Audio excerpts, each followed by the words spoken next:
My girlfriend posted, "Some people are just insecure and it shows," right after I asked about her male friend who keeps buying her gifts. I changed my profile picture to me with someone else and captioned it, "Confidence looks good on me." She lost her mind. I, 27M, never thought I'd be the guy posting about relationship drama at 3 a.m. But here we are. Kayla and I had been together for 2 years. Good years, mostly. We'd just signed a lease together, adopted a cat named Kevin, started talking about the future in concrete terms. Then Marcus entered the picture.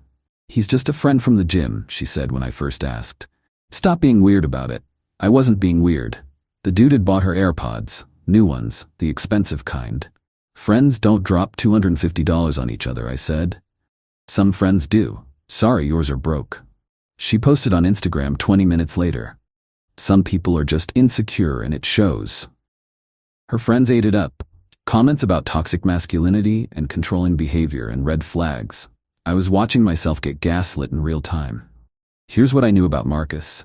Personal trainer. BMW. Texted my girlfriend, "Good morning, beautiful," every day at 6 a.m. Yeah, I saw the notifications. Here's what Kayla didn't know I knew.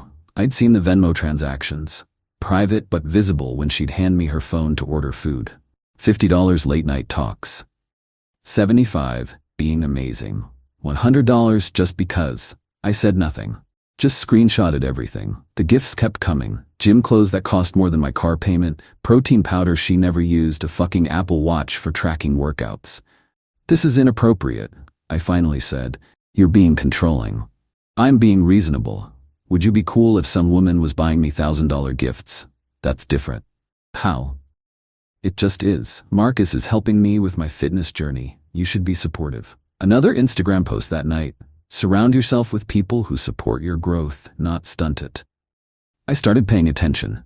Really paying attention. She'd leave for the gym at 5 p.m. Come back at 9. 4-hour workouts? Sure. Hair perfectly styled? Interesting. Smelling like cologne that wasn't mine? Fascinating. "How was the gym?" I'd ask. "Great. Did legs today." She was wearing a dress. 2 weeks of this. 2 weeks of you're imagining things, and Marcus is just generous, and maybe if you went to the gym you'd understand. Then came her birthday. I'd planned dinner. Nice place. Reservations made 2 months in advance. She texted me at 3 p.m. "Hey babe, rain check on dinner? Marcus got the whole gym crew together for drinks for my b-day. You should come." The whole gym crew. "Right, sure," I texted back. "Address?" She sent it. Some upscale wine bar downtown. I showed up at 7. It was just them. Kayla in a dress I'd never seen, Marcus in a suit, candles on the table. They were sharing a dessert when I walked in. "Babe," she jumped up. "Where's everyone else?" "Good question," I said, sitting down uninvited. "Marcus?" He had the decency to look uncomfortable. "Hey man, just keeping your girl company till everyone showed." "For 2 hours? Time flies," Kayla said. "Wine?" I looked at the bottle. $200. I knew because I'd researched it for our anniversary and decided it was too expensive. "I'm good." The silence was beautiful. Marcus suddenly remembered he had an early client. Kayla was furious in the Uber home. "You embarrassed me. I showed up to your birthday celebration. The one you invited me to. You made it weird. It was already weird." She slept on the couch, first time in 2 years. Next morning, I woke up to another Instagram post. A picture of her and Marcus from last night, before I'd arrived. Her leaning into him, laughing. The caption, "Some people just get it, birthday vibes, real friends." The comments were already rolling in. Her sister, "You two look so good together." Her best friend, "About time you found someone who appreciates you." I made coffee, fed Kevin. Thought about my options. Then I did something petty, maybe stupid, definitely satisfying.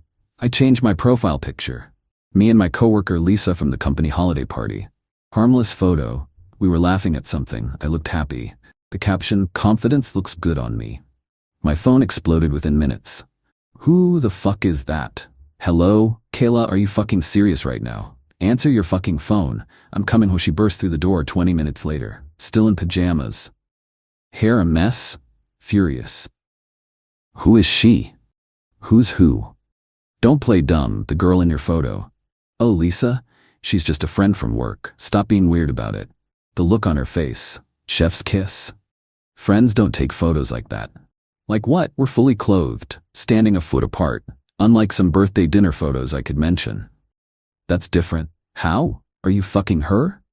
Are you fucking Marcus? Silence. I can't believe you'd even ask that, she said finally. I can't believe you won't answer. She stormed back to the bedroom, slammed the door. I heard her on the phone, crying to someone about my emotional manipulation. 20 minutes later, Marcus texted me. Yeah, the ball's on this guy. Hey bro, Kayla's really upset. Maybe you should apologize. I texted back, maybe you should stop buying my girlfriend gifts. It's not like that. What's it like then? I'm just trying to help her reach her fitness goals. How much do AirPods squat? He stopped responding. But here's where it gets interesting. That night, while Kayla was at her sister's place processing, I did some digging. I went deep into Marcus's public Instagram. In his posts from last year, there was this one woman, Sarah, who was all over his feed. Gushing comments, tagged in photos, the works. Now, nothing. Her comments were deleted. She was gone. I found her profile and sent a message. Hey, weird question. Did you used to train with Marcus Chen? She responded within an hour. Who's asking? My girlfriend trains with him now, getting weird vibes. Run. Seriously, run. We talked for 2 hours. Marcus's MO was consistent. Find women in relationships, become their friend and mentor, buy them gifts their partners couldn't afford, create tension, play the supportive friend, wait for the breakup, swoop in. He did it to me, Sarah said. Cost me a 3-year relationship. We dated for 2 months before he moved on to the next girl. I thanked Sarah. Screenshotted everything. Created a folder. Kayla came home the next day, acted like nothing had happened. I think we need to set some boundaries, she said. I agree. You need to trust me more. Okay. And maybe try to be friends with Marcus. He's important to me. No. I don't want to be friends with someone who texts my girlfriend, "Good morning, beautiful." You went through my phone, you hand it to me constantly. The notifications are right there. That weekend, she went to a gym competition, posted stories all day. Marcus featured heavily. In one video, his hand was on her lower back. In another, she was wearing a necklace I'd never seen before. I commented, "Nice necklace. New?" She deleted it within minutes. When she got home, I was packing. What are you doing? Giving you space to figure out what you want. I want you. And Marcus. As a friend. Friends don't buy you jewelry, Kayla.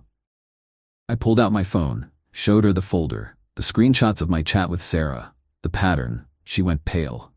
You stalked him? I researched him. After he inserted himself into my relationship. This is psycho behavior. No, psycho behavior is gaslighting your partner while emotionally cheating. I left that night. Took Kevin.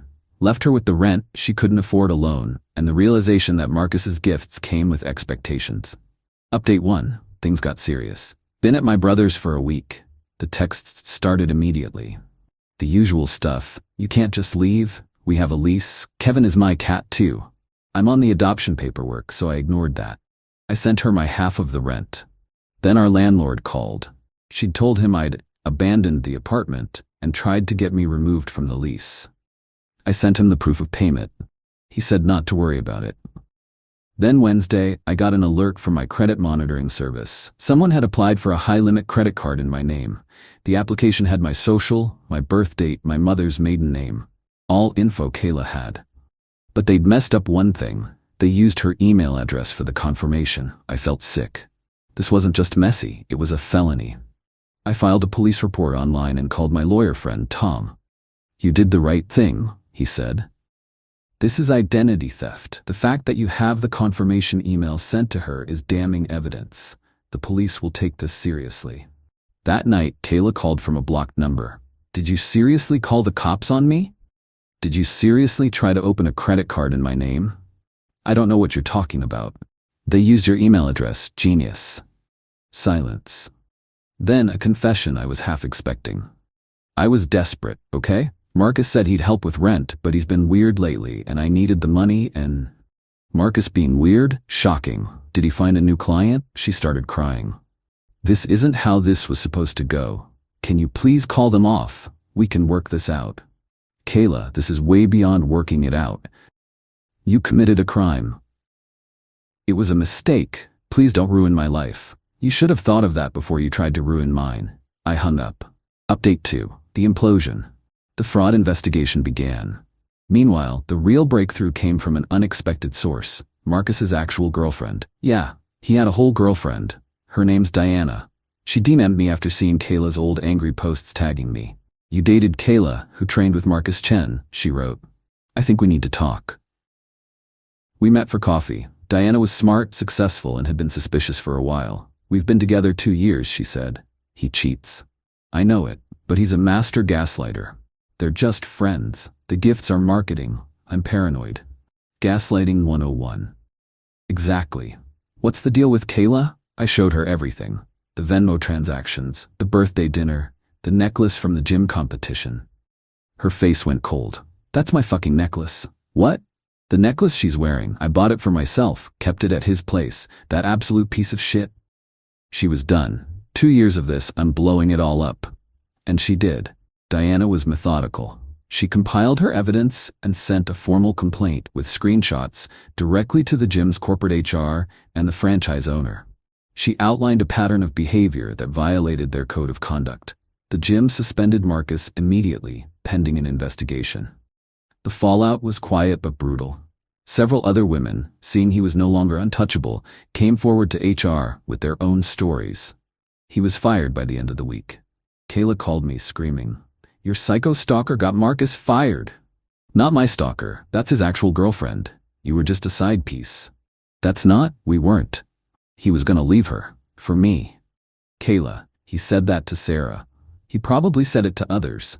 You weren't special, you were a conquest." She hung up, then went on a social media rampage about being harassed.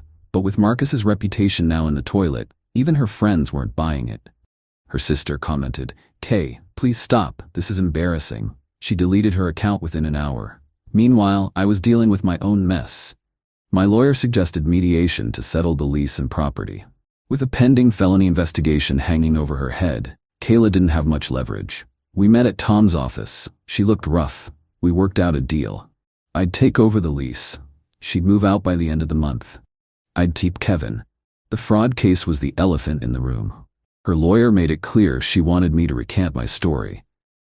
"I won't lie to the police," I said. "But I have no interest in seeing you in jail. I will give my statement of the facts, and what the DA does with it is their decision." It was the best I could offer. She took it. We signed the papers. As she was leaving, she grabbed my arm. "For what it's worth, you were a good boyfriend. I just wanted more attention, I guess." "You got it." "Yeah, look how that worked out." Update 3, the aftermath. It's been 3 months. I'm still in the apartment. Kevin's thriving. Work's been good. Life is quiet. The legal stuff resolved in the messiest, most realistic way possible. With my testimony and the email evidence, the DA had a strong case. Kayla's lawyer managed to get her into a pretrial diversion program for first-time nonviolent offenders. She has to complete 100 hours of community service and attend financial counseling. If she stays out of trouble for a year, the charge will be dismissed. It's not a get-out-of-jail-free card. That will follow her. But she avoided a felony conviction. I heard about it from Tom. It felt like a fitting end. Justice, but not outright destruction. Marcus? He moved 2 states away. Diana sent me a screenshot of his new profile. Same tactics. Some people never learn. Diana is dating a doctor now. We grab coffee sometimes. She helped me. I helped her. We're part of a club neither of us wanted to join. Kayla texted me last week. "Hey, I know this is random, but I'm in therapy, starting to see how badly I messed everything up. I was chasing something that wasn't real and destroyed something that was. Just wanted to say I'm sorry for everything, not expecting a response." I replied, "I'm glad to hear that. Hope it helps." She hearted the message. That was it. It's strange. The end wasn't a big cinematic victory. It was a mountain of paperwork, legal fees, and stress. But I learned a few things. Trust your gut, document everything, and understand that some people will burn down their own lives for a little bit of warmth from a temporary fire. I come home to my apartment, my cat, and my quiet life, and I'm confident in it. Turns out that's the only validation I ever needed.